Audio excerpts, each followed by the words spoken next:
Absolutely beautiful day again in North London. We're being a bit spoilt this last few days with this weather, you know, getting a bit of an Indian summer going on. Though it's cold in the mornings, about this kind of time, sort of towards lunchtime, it starts to get really nice.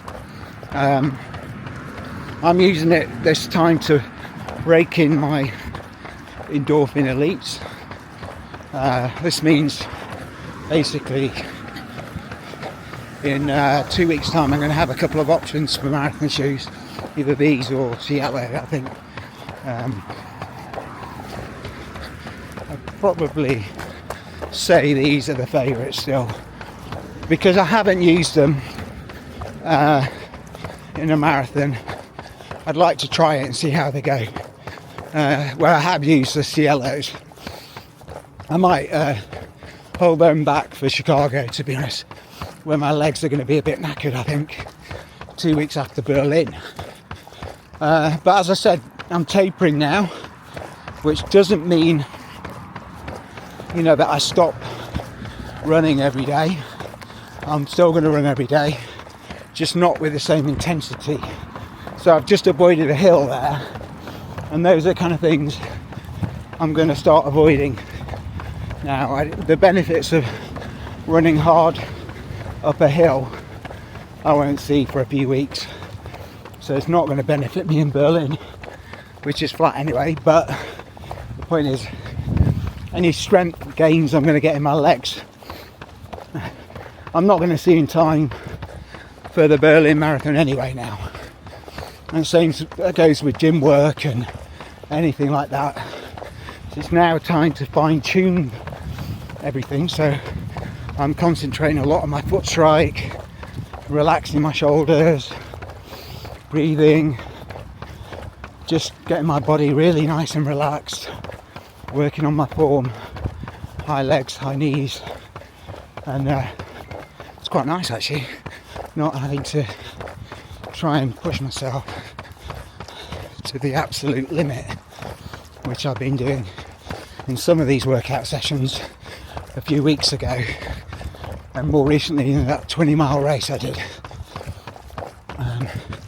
So it's more about fine tuning and working on your form. That's more relevant, I think, than running less. Of course, you're unlikely to do huge mileage and massive 20-mile runs now. There's no point, you don't see the benefit. But so your mileage will come down. But I hear some people who say, like last 2 weeks, they've done all this hard work, and then they think, right, time to put my feet up and expect everything will be fine on the day. And to be honest, your body needs to be used to running all the time.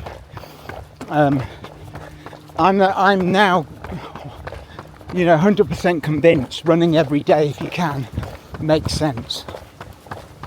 I don't have a rest day anymore. I run every day, but for instance, on a Friday, when I'm now doing a park run on the Saturday, I'll take it easy.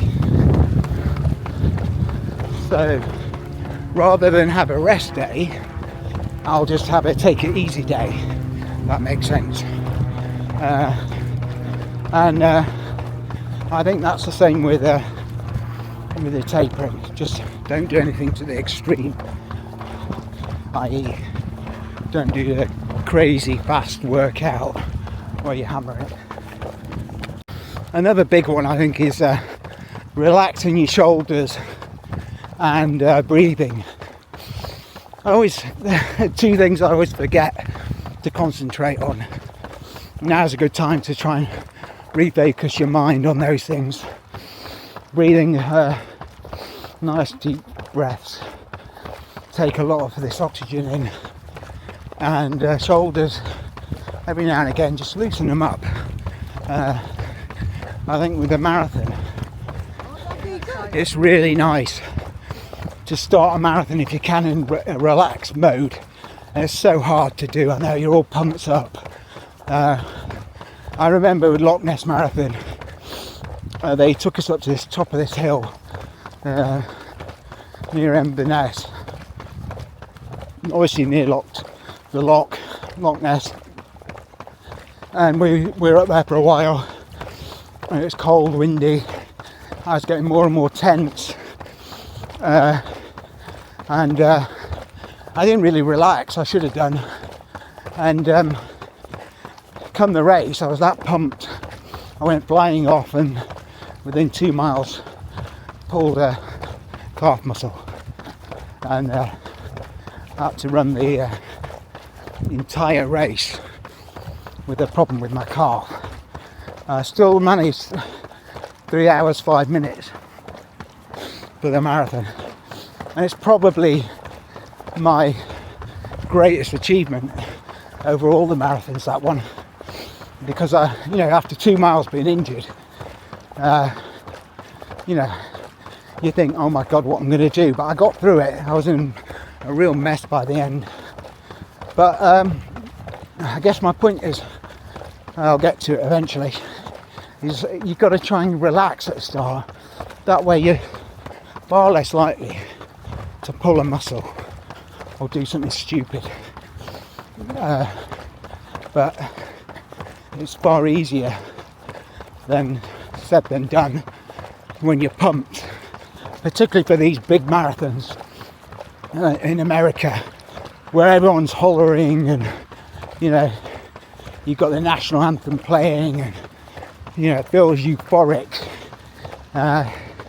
You just got to somehow, in your own headspace, calm yourself, because you're actually putting your body through harm when you're tensing up like that, and you want to be nice and untense when you do a marathon.